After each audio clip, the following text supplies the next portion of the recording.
Hey, what's up, YouTube? It's Jason. Happy motherfucking Monday. Hope you guys are doing well.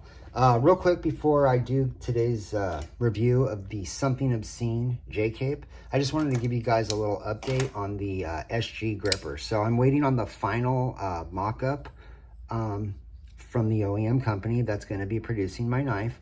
I've made a couple changes, one being that it's going to be a 1/2 inch bigger, right, to accommodate more hand sizes, because this was a little small knife, right? It's supposed to be like, you know, EDC type knife, which it still will be. It's not going to be huge by any sense of the stretch, but just a little bit bigger to accommodate, you know, more hand sizes.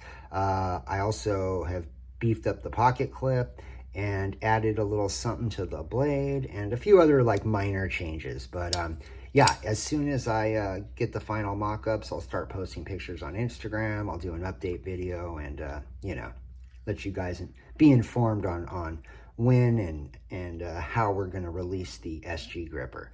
So, yeah. So, anyways, without further ado, here is the Something Obscene J-Cape. So this is a Something Obscene knife. Guy Felix is the designer. Very cool guy, man. Very dude always has like the sweet swag, like patches, and this guy did a limited edition Dixon flannel. Like, guy's just doing it, man. I really have respect for this guy, and he definitely puts a lot of work into his company, so absolute respect.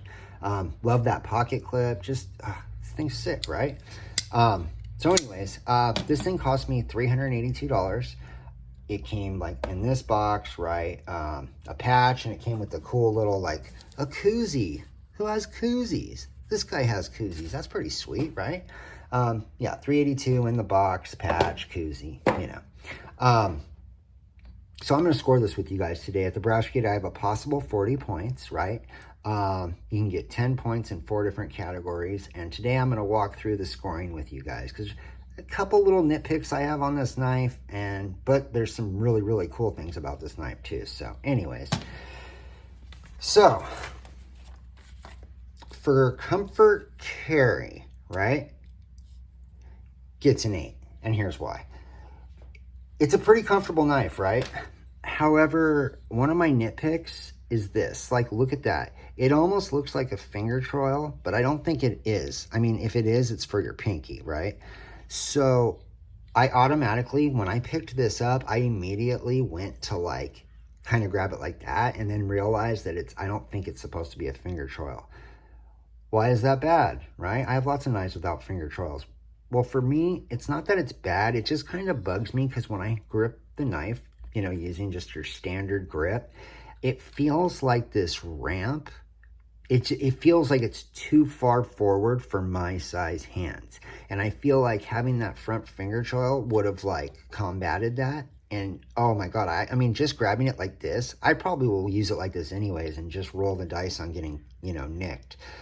It's just so much more comfortable when I can choke up on the knife. So yeah, that's just kind of a nitpick. And another thing, and I actually did some research this morning, is on the V1s, or the first ones that Felix did of this, he had jimping on the scales back here that sort of lined up with the jimping on the blade.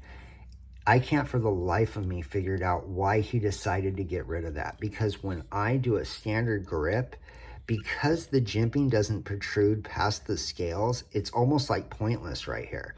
So my finger wants to sort of slip up, and then when it starts getting on that jimping, it sort of stops. But it would have been nice. I would have preferred more tactile contact point for my thumb, right? And I watched a review or two this morning talking about how these guys were like chicks, like, oh, well, I really like it, but, you know, this jimping is just kind of like, you know, I can really feel it. Like, it almost hurts. And I'm like, dude, with your soft fucking hands, dude, stop. Like, what? Like, dude, it doesn't hurt. If it does, you're kind of a fucking cupcake, you know? So I absolutely would love to get a hold of one of these with the jimping on the scales and see how that feels. I bet like, you know, for comfort carry, I bet that would bump it up a solid 2 a 9 at least, if not a 10, because literally that's my biggest issue. Like the fact that there isn't enough jimping right here. So anyways, other than that issue with this little area, right? Like just the ramp being so far away and the lack of jimping like on the scales, again, because that jimping doesn't stick out past the scales, you don't really feel it right there. So like when you grip it, your finger wants to automatically kind of slide up onto the jimping. And it's a pretty comfortable grip right here, though. I'll be honest, that jimping is effective. I would have just liked to have felt it back here more. So anyways, pocket clip has done amazing, right? Look at this thing. Epic, right? This thing comes in, I think it's a little over 8 inches. You know, the blade's like 3.5-ish, right? Depending on where you measure. Has about, what was it? About 3.25 inch cutting area, right? M390 has a hollow grind back here, flat grind up at the front, nice little swedges, right? Really cool looking knife. Great action, right? I got the thumb one because I prefer thumb studs over the flipper tab. Like the pocket clip is perfect. Like that thing is sick, right?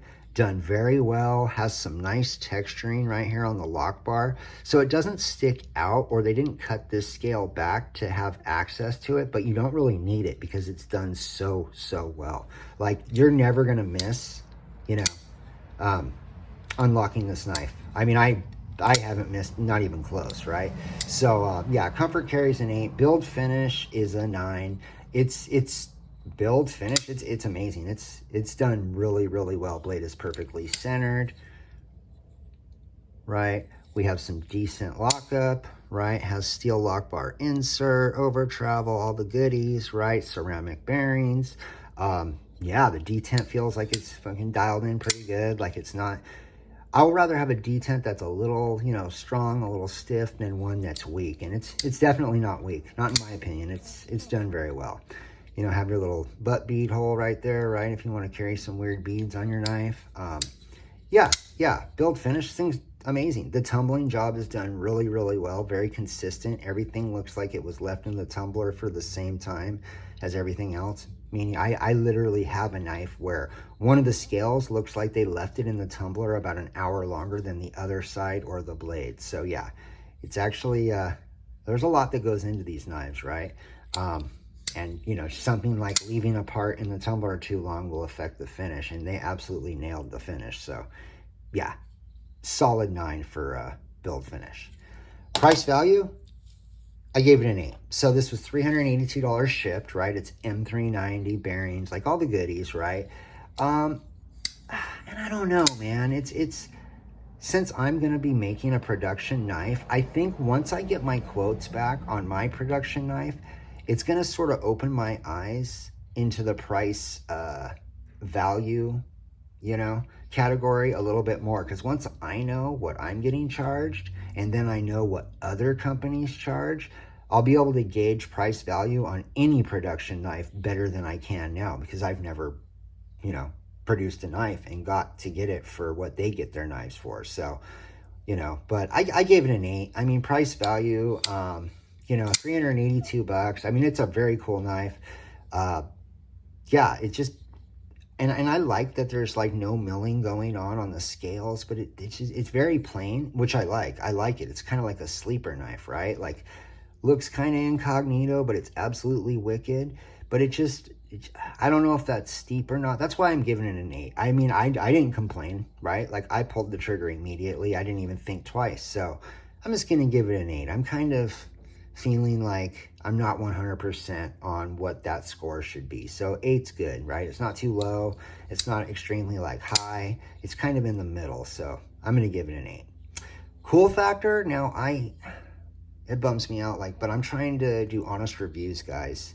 And that means even like knife companies that I look up to, that I absolutely respect, I have to give my honest opinion. And cool factor, it didn't do as well as you would think. I gave it an 8 because remember, this is the 3.5 version, right? Which means this is his third, if not his fourth run at making these knives. And cool factor usually comes down to, you know, how cool is it, right? Is it hard to get?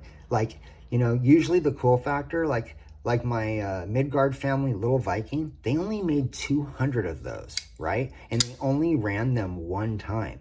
The fact that I got one of those, that is like a super cool knife because they're so limited.